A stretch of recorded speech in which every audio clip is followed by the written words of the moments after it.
안녕하세요. 보듬교육에서 영어를 가르치고 있는 김운섭입니다. 여러분 여름방학 잘 보내셨나요?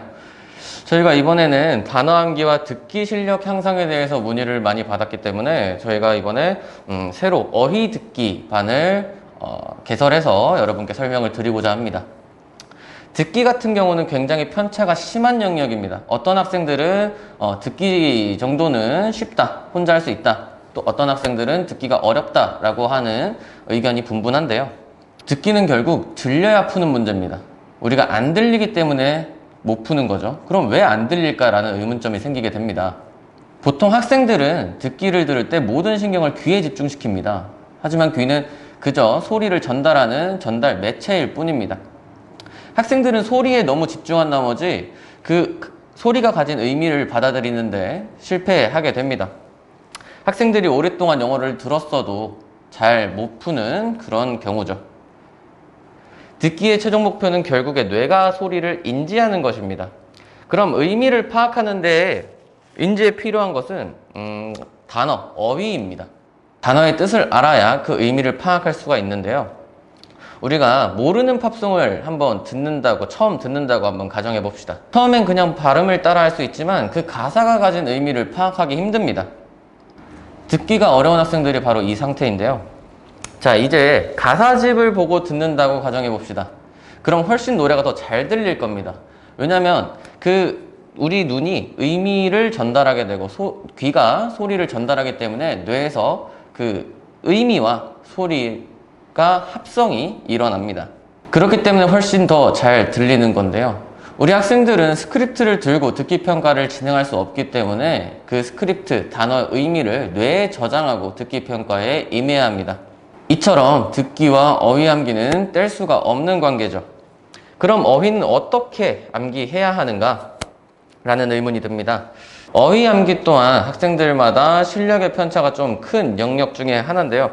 어떤 학생은 100개의 단어를 외울 때 30분밖에 안 걸리고 어떤 학생들은 30개 단어를 외우는데도 6시간, 5시간이 걸리는 경우도 있습니다.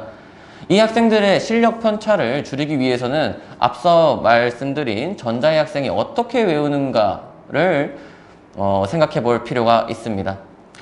전자의 학생 같은 경우는 먼저 외우지 않아도 될 단어와 외워야 될 단어를 구분합니다. 그리고 이 학생은 단어 형성의 메커니즘을 알고 있고 활용할 수 있는 능력이 있습니다. 자, 예를 들어서 unmanageable 이라는 단어를 봤을 때 un 이라는 것은 접두사, manage, 어근, able, 전미사 이렇게 단어가 형성된다는 것을 알고 있기 때문에 이 친구는 이 unmanageable을 외우지 않아도 됩니다. 왜냐? manage라는 어근 단어를 관리하다라고 알고 있기 때문에 합성해서 스스로 자기가 의미를 추론할 수 있기 때문입니다. 단어 암기의 최종 목표가 바로 이 단어를 보고 의미를 정확하게 유추하는 능력입니다. 왜냐하면 우리 한국인들도 모든 한국어 단어를 다 외울 수가 없습니다. 단어란 거는 무궁무진하기 때문이죠. 이처럼 모의고사나 내신 문제 출제자들도 그 사실을 알고 있고요. 그리고 분명히 핵심 문장이나 힌트 문장에 어려운 단어나 모를 것 같은 단어를 분명히 집어넣을 겁니다.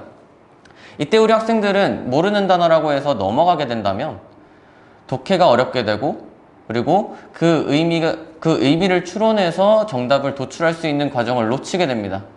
그렇기 때문에 내가 모르는 단어를 얼마나 더 정확하게 유추를 하느냐, 추론을 하느냐에 따라서 그 정답을 맞출 수 있고 못 맞출 수 있게 됩니다.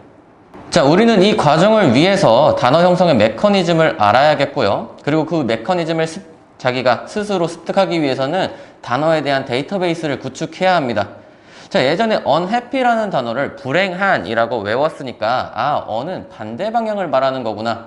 그리고 variable이라는 거는 변할 수 있는이니까 able이란 전미사는 뭐뭐 할 수 있는 이라는 형용사형 전미사구나 라고 파악할 수 있는 그런 생각의 흐름을 가능하게 해야 합니다. 이 생각의 흐름을 가능하게 하려면요, 어근 단어를 외우고 그 다음에 접두사 전미사의 공식을 스스로 습득해야 합니다. 이 과정을 준비하는 게 데이터베이스를 쌓는 게 바로 저희가 준비한 어휘 듣기 수업입니다. 자, 수업은 단어 교재와 듣기 교재 두 가지가 있는데요. 먼저 단어 교재는 이투스에서 나온 워드마스터 시리즈 중등 실력편을 준비하시면 되겠고요.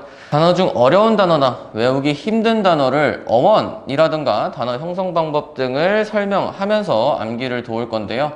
기본적으로 데이 3 분량으로 약 90개 정도 외우게 되고 클리닉 시간에는 수업 2회 때 외웠던 데이 6 분량 이렇게 180개를 외워서 누적 테스트를 볼 겁니다. 그렇게 데이 40까지 진행이 되고요. 처음 다시 데이 1으로 돌아가는데 이때부터는 데이 5의 분량으로 시험을 보게 되고 이때도 마찬가지로 클리닉 때 누적 테스트를 보게 될 겁니다. 그럼 우리는 한 단어를 총 4번을 보게 되겠죠. 우리 뇌는 컴퓨터가 아니기 때문에 어려운 단어라든가 내가 모르는 단어 같은 경우는 휘발성이 강합니다. 그래서 반드시 꼭 복습을 해야 되겠고 그 복습을 저희가 도울 겁니다. 그래서 워드마스터 중등 실력 교재 준비해 주시면 되겠고요. 듣기는 고1 기출 모의고사 문제로 진행할 건데 이건 저희가 따로 교재를 짜서 제공해 드릴 테니까요. 듣기 교재는 준비 안 하셔도 될 것 같습니다. 자, 시간은 화요일, 목요일 4시 반부터 6시까지 총 90분 진행이 되겠고 단어 시험 보고 채점하고 단어 설명까지 약 40분 정도 진행되고 5분 정도 쉰 다음에 45분은 듣기 수업으로 진행하겠습니다. 자, 단어 테스트는 커트라인 9개까지고요. 거기서 통과하지 못한 학생들은 남아서 조교님과 함께 다시 재시험을 보고 끝까지 통과한 다음에 하원할 수 있도록 저희가 하겠습니다. 자, 아무래도 90분 수업이라 짧기 때문에 암기, 단어 암기 꼭 해오셔야 되고 숙제 미리미리 해 오셔야겠고요. 정말 제가 강조드리고 싶은 건요. 고등학교 때 듣기 준비 절대 못합니다. 고등학교 때 할 일이 너무 많아요.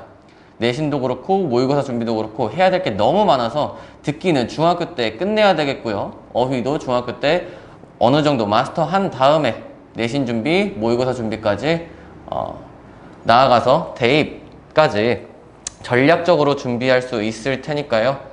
지금 당장 저희와 함께 준비했으면 좋겠습니다. 지금까지 김운섭이었습니다.